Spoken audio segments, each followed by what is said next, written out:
Song गौर फरमाइएगा आप लोग और ताली का साथ दीजिएगा, गौर से सुनिएगा तब।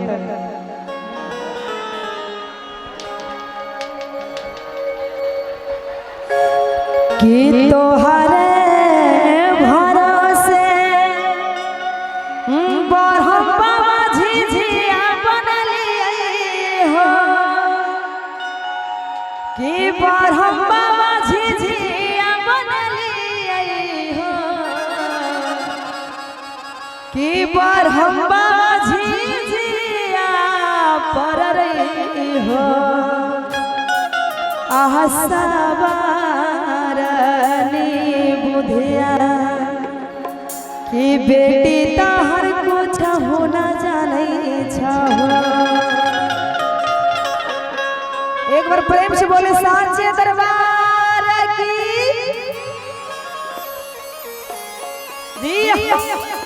ओहो, इधर से ताली के साथ देते हुए और इधर से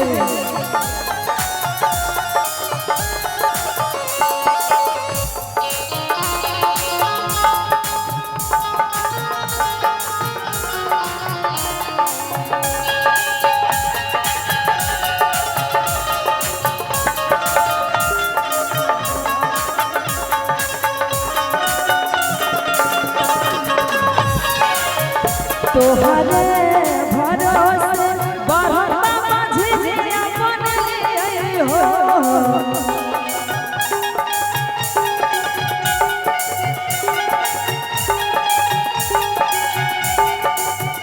तोहरे भरोसे बरहम बाबा झिझिया बनलिए हो, बरहम बाबा झिझिया बनलिए हो, बरहम बाबा झिझिया पर रही हो। आहसबा रानी बुधिया बेटी तहर कुछ होना जाने छहो। बरहम बाबा झिझिया पर रही हो।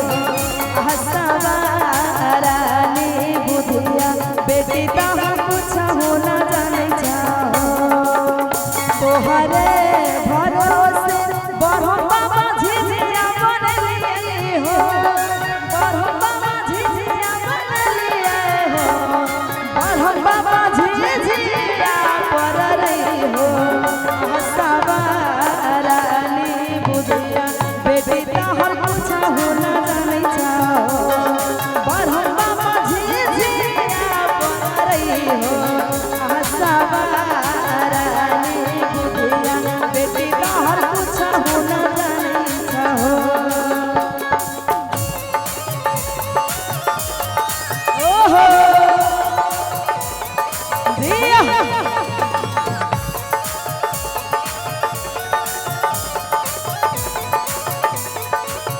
बहुत बहुत धन्यवाद।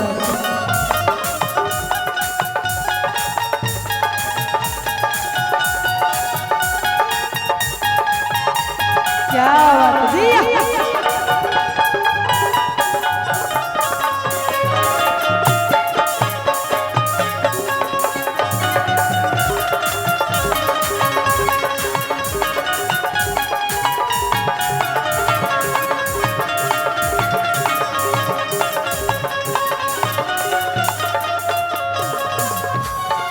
बड़ा ही प्यारा सॉन्ग है, आप लोग गौर से सुनिएगा और इसमें शब्द क्या दिया गया है जरा गौर कीजिएगा।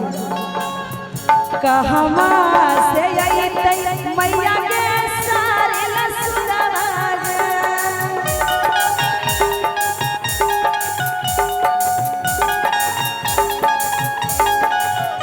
कहमा से आई तई मैया के सारे लसुरवा गे, मैया के सारे लसुरवा गे, मैया के कहाँ से अइते भैरव भाई सारक झिझिया खेल अइबे गे।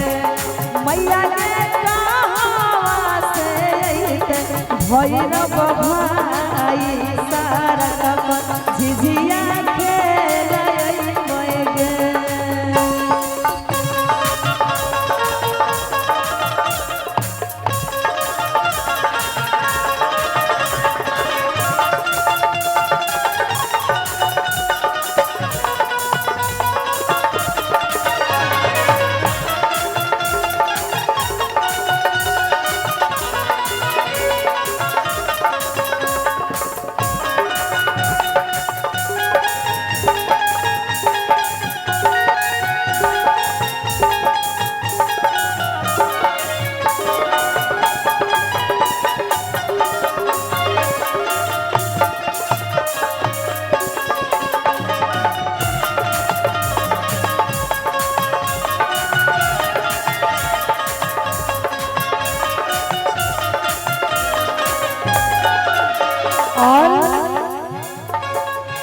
नहीं रे से अइते मैया के सारे लसुगवा गे मैया के सारे लसुगवा गे मैया के ससुर से अइते भैरव भाई सरग झिझिया के लगइबे मैया के ससुर से अइते भैरव भाई सरग झिझिया के लगइबे।